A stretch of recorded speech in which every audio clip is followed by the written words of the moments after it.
I told you you can draw any pose, any character doing anything in about only 2 minutes? Say what? And no, it won't be like a polished drawing, but it will be a solid, believable pose. Basically, the hardest part of drawing characters.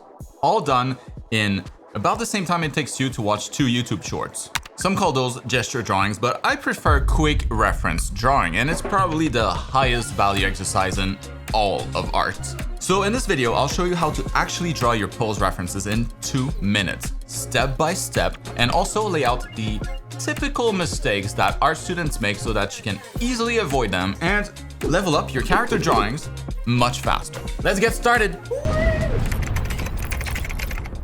Alright, I'm gonna be doing 5 of these in real time, and I'll explain everything as I go, so start the timer! So the first thing to look for, always, is the head, because everything else attaches to it. So it's just going to be a circle and like a V shape for the jaw. 2 minutes is not a long time, so no time for detail anywhere. I only come back to those at the end if there's time left. Although I did add a little bit here. I'm basically gambling that I will have time, but you shouldn't gamble.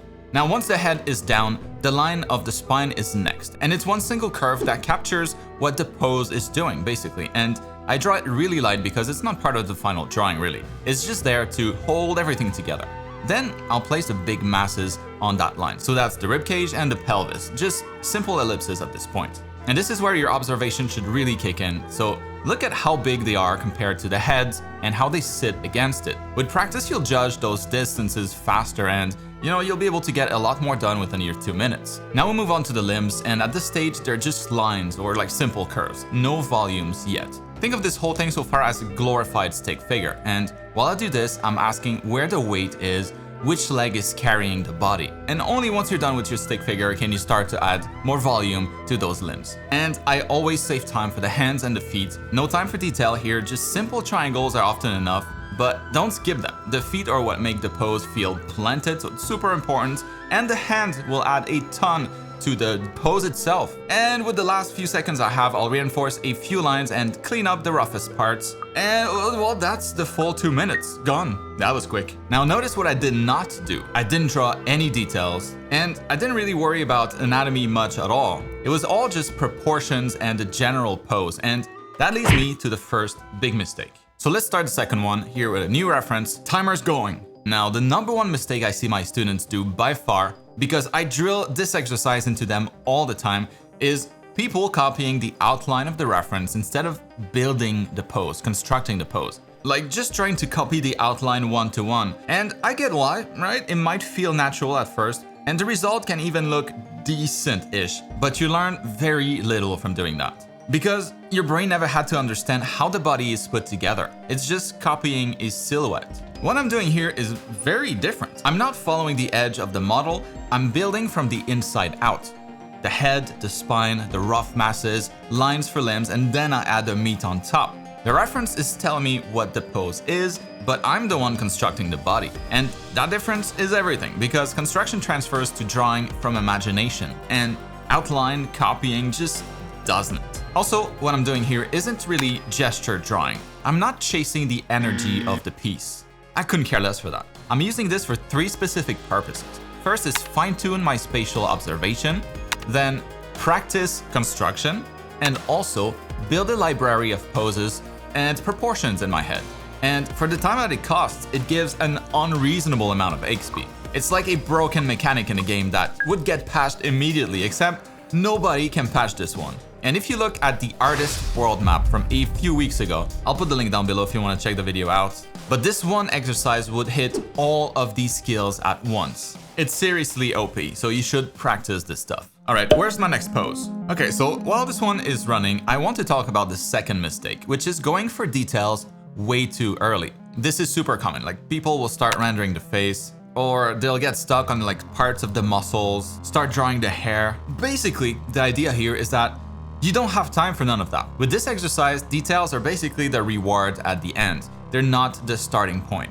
And that's the whole idea for the time limit. It forces your brain to skip the small stuff and see the big picture. So while I finish this one, let me mention something that matters more than people think. So if you're a beginner, start with a simple idle pose, like someone just standing there. Action poses are much harder, so save those for later, and then foreshortened poses are basically the final boss. But at every level, pick poses that you would actually benefit from. Like studying a pose that you would never put your characters in is wasted effort, basically. Your brain's not gonna hold on to it. So you want to grab poses that you think are cool, you know, ones you could imagine turning into a finished drawing later, maybe.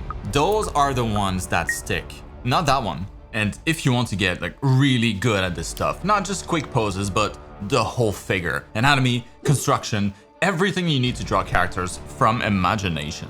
Well, that's exactly what my art program, Art School for Digital Artists, was built for. It's over 30 in-depth classes in the right order so that each skill builds on the last one.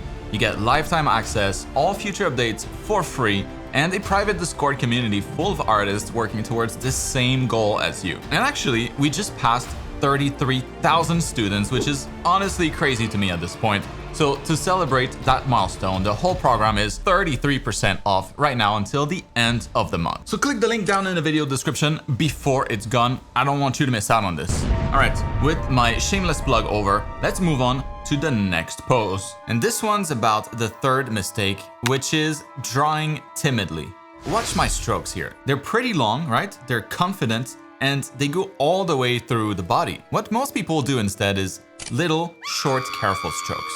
Chicken scratch lines, using 20 times more lines than you would actually need to draw the whole figure. And the result, of course, is what we're all familiar with, like this fuzzy mess with no structure. And the reason, of course, is fear. Chicken scratch lines are basically the result of being scared of drawing a wrong line. But in a 2-minute study, a wrong line will cost you nothing, really. You're not making art here, you're training. So I know it's easier said than done, but commit to the line. Draw it fast and confident all the way through, and if it comes out bad, just undo it, you know, Control Z and try it again. Or just draw it over if you're on pen and paper.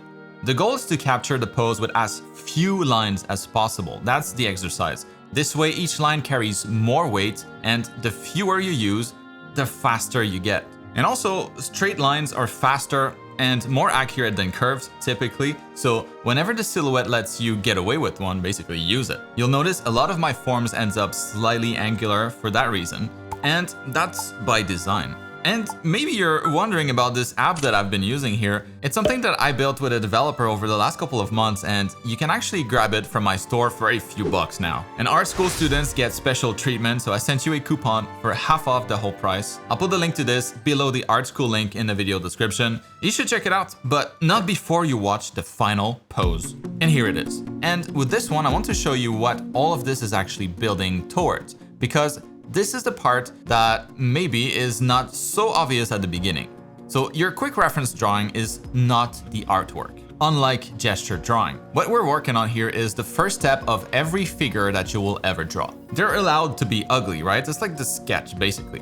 They're scaffolding. Nobody's supposed to see them in these states. And let me show you what I mean. Like with these rough poses, I've got everything I need to start building on top, refining it, and finally adding the details that I've been kind of omitting this whole time. And look at what happens. What I end up with isn't a copy of the reference, it's a drawing just heavily inspired by it. And that's exactly what makes this exercise so powerful. Having to pull specific information out of a reference instead of copying it one-to-one. Like I said at the start, it's the single most effective exercise to level up your character art. Nothing comes close. Do a few of these each day, and I promise you'll feel the difference in everything you draw within a couple of weeks. I've verified this over and over again with my students, and myself, of course. The results are guaranteed. And also, if 2 minutes flies by too fast, well, start with 3 minutes and work your way down. That's completely fine. Now, once you're comfortable grabbing poses from reference like this, well, the next level is pulling them straight out of your imagination, out of your head.